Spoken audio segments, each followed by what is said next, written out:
So friends, come for revision. This is chapter number 17, breathing and exchange of gases.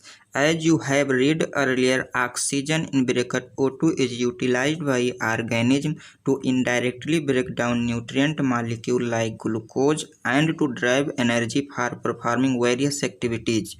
Carbon dioxide in bracket CO2, which is harmful, is also released during the above catabolic reactions.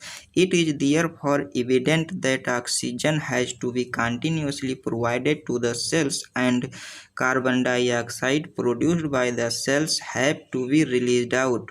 This process of exchange of oxygen from the atmosphere with carbon dioxide by the cells is called breathing, commonly known as respiration. Place your hand on your chest. You can feel the chest moving up and down.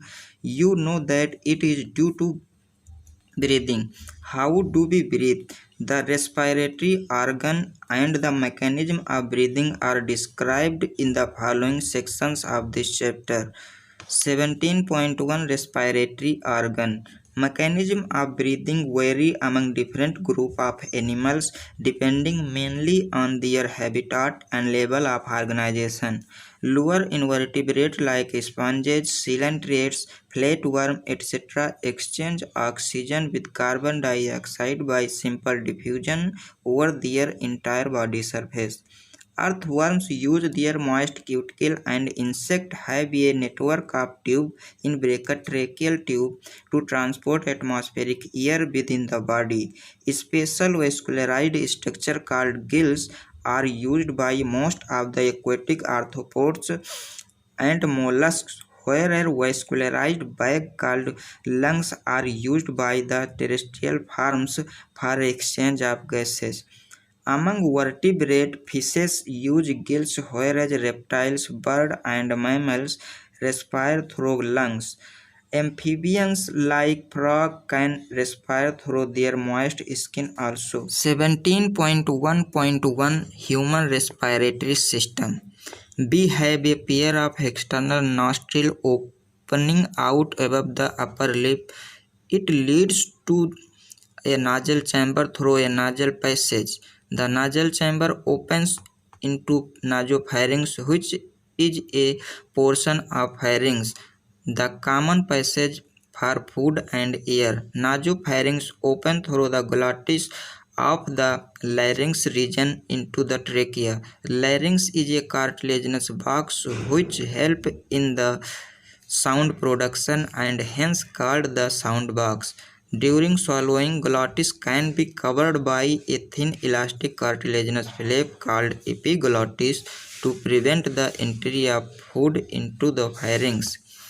Trachea is a straight tube extending up to the mid-thoracic cavity which divides at the level of fifth thoracic vertebra into right and left primary bronchi.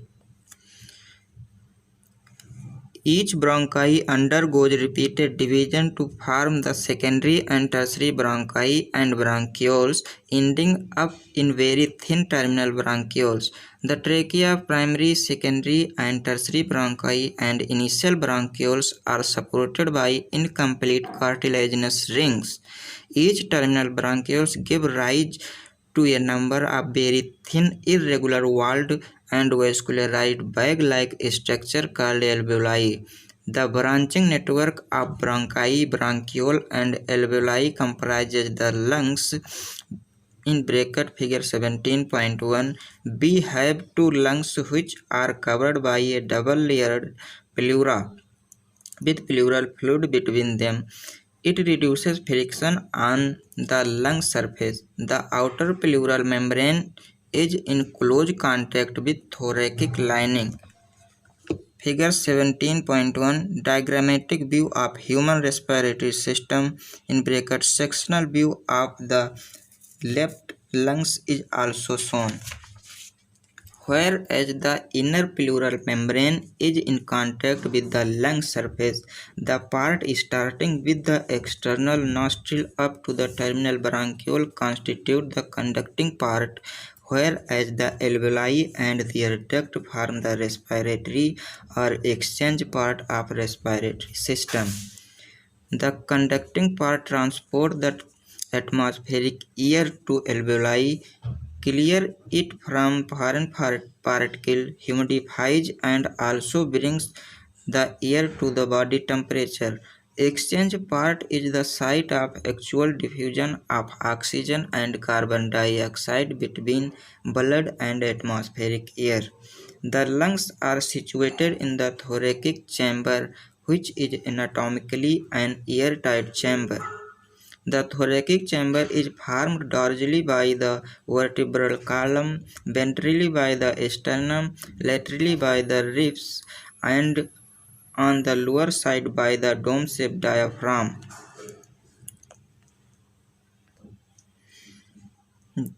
The anatomical setup of lungs in thorax is such that any change in the volume of thoracic cavity will be reflected in the lungs in pulmonary cavity. Such an arrangement is essential for breathing as we cannot directly alter the pulmonary volume. Respiration involves the following steps. Number 1. Breathing or pulmonary ventilation, by which atmospheric air is drawn in and carbon dioxide rich alveolar air is released out. Second, diffusion of gases in oxygen and carbon dioxide across alveolar membrane. Number third, transport of gases by the blood. Number fourth, diffusion of oxygen and carbon dioxide between blood and tissue. Number fifth, utilization of oxygen by the cells for catabolic reaction and resultant release of carbon dioxide in cellular respiration as dealt in chapter 14. 17.2 Mechanism of breathing. Breathing involves two steps. Inspiration, during which atmospheric air is drawn in, and expiration, by which the alveolar air is released out. The movement of air into and out of the lungs is carried out by creating a pressure gradient between lungs and atmosphere. Inspiration can occur if the pressure within the lungs intrapulmonary pressure is less than the atmospheric pressure. That is, there is negative pressure in the lungs with respect to atmospheric pressure.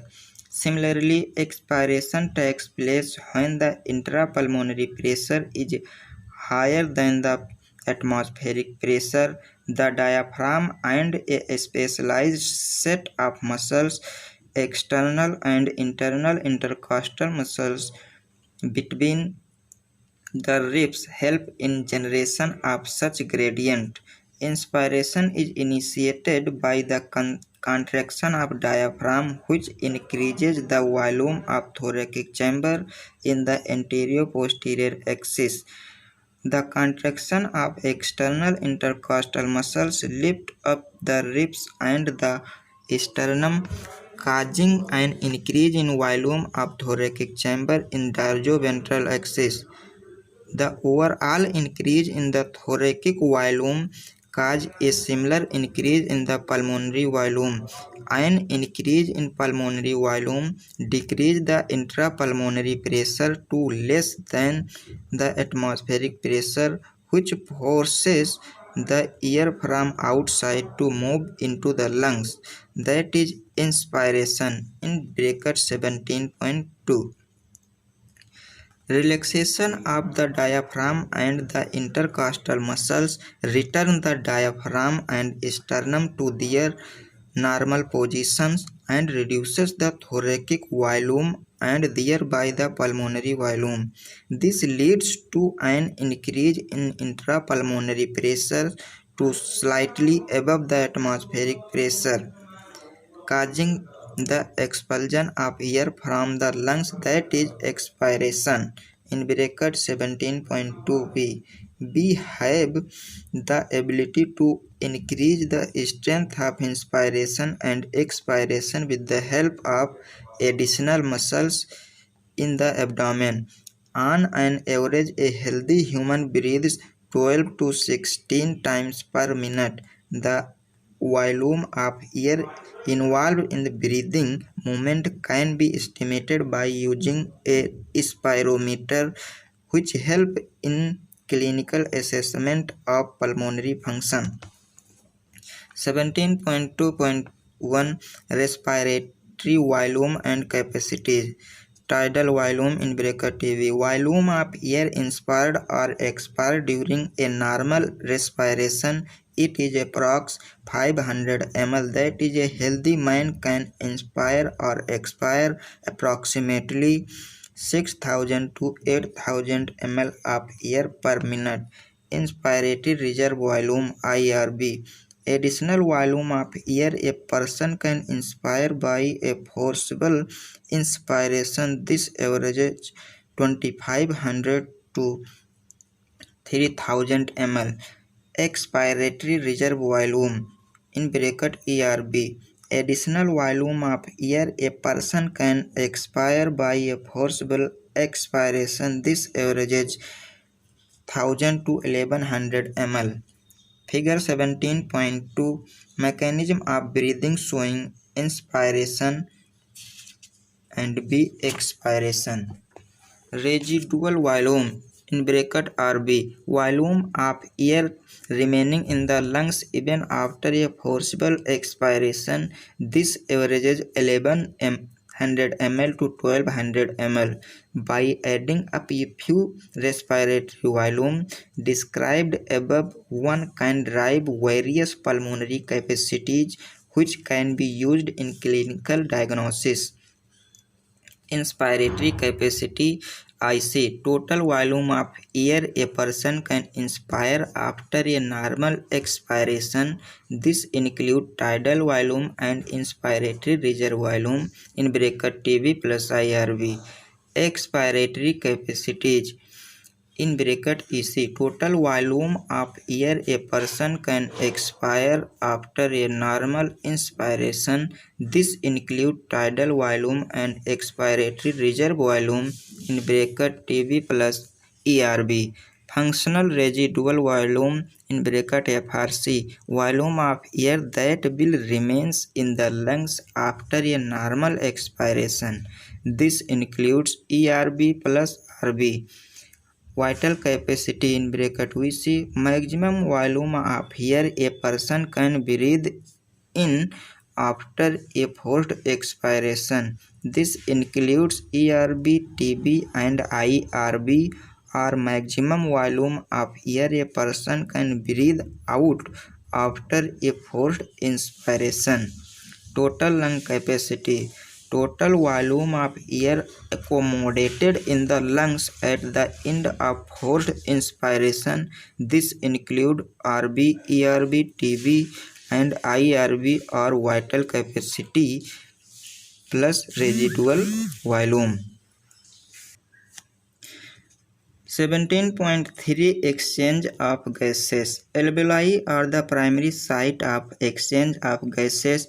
Exchange of gases also occurs between blood and tissue.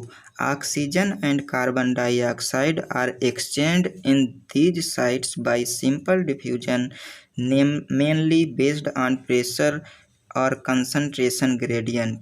Solubility of gases as well as thickness of the membrane involved in diffusion are also some important factors that can affect the rate of diffusion.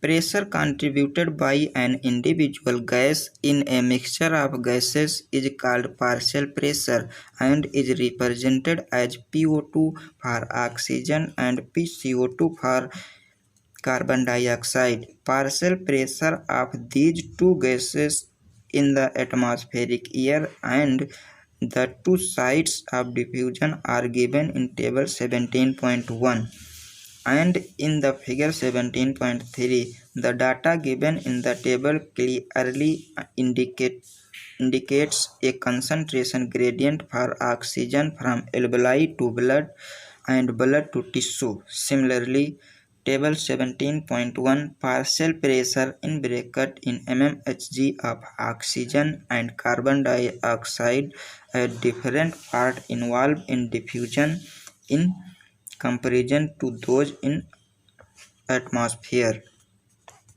A gradient is present for carbon dioxide in the opposite direction, that is from tissue to blood and blood to alveoli. As the solubility of carbon dioxide 20 to 25 times higher than that of oxygen, the amount of carbon dioxide that can diffuse through the diffusion membrane per unit difference in partial pressure is much higher compared to that of oxygen. The diffusion membrane is made up of three major layers in bracket 17.4, namely the thin squamous epithelium of alveoli, the endothelium of alveolar capillaries, and the basement substance in between them. However, its total thickness is much less than a millimeter. Therefore, all the factors in our body are favorable for diffusion of oxygen from alveoli to tissue and that of carbon dioxide from tissue to alveoli. Figure 17.4, a diagram of sections of an alveolus with an pulmonary capillary. 17.4, Transport of gases. Blood is the medium of transport of oxygen and carbon dioxide. About 97% of oxygen is transported by RBC in the blood. The remaining 3% of oxygen is carried in the dissolved state through plasma. Nearly 20 to 25% of carbon dioxide is transported by RBC, whereas 70% of it is carried as bicarbonate. About 7% of carbon dioxide is carried in a dissolved state through plasma. 17.4.1, Transport of oxygen. Hemoglobin is a red-colored iron-containing pigment present in the RBC. Oxygen can bind with hemoglobin in a reversible manner to form oxyhemoglobin. Each hemoglobin molecule can carry a maximum of 4 molecules of oxygen. Binding of oxygen with hemoglobin is primarily related to the partial pressure of oxygen. Partial pressure of carbon dioxide, hydrogen ion concentration, and temperature are the other factors which can interfere with this binding. A sigmoid curve is obtained when percentage saturation of hemoglobin with oxygen is plotted against the partial pressure of oxygen. This curve is called the oxygen dissociation curve, bracket 17.5, and is highly useful in studying the effect of factors like pCO2, hydrogen ion concentration, etc. on binding of oxygen with hemoglobin.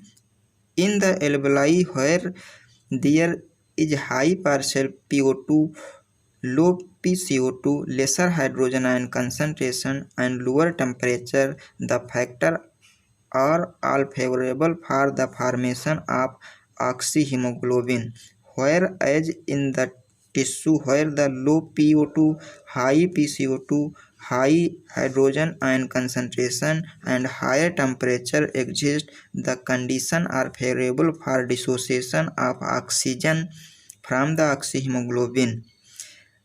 This clearly indicates that oxygen gets bound to hemoglobin in the lung surface and gets dissociated at the tissue.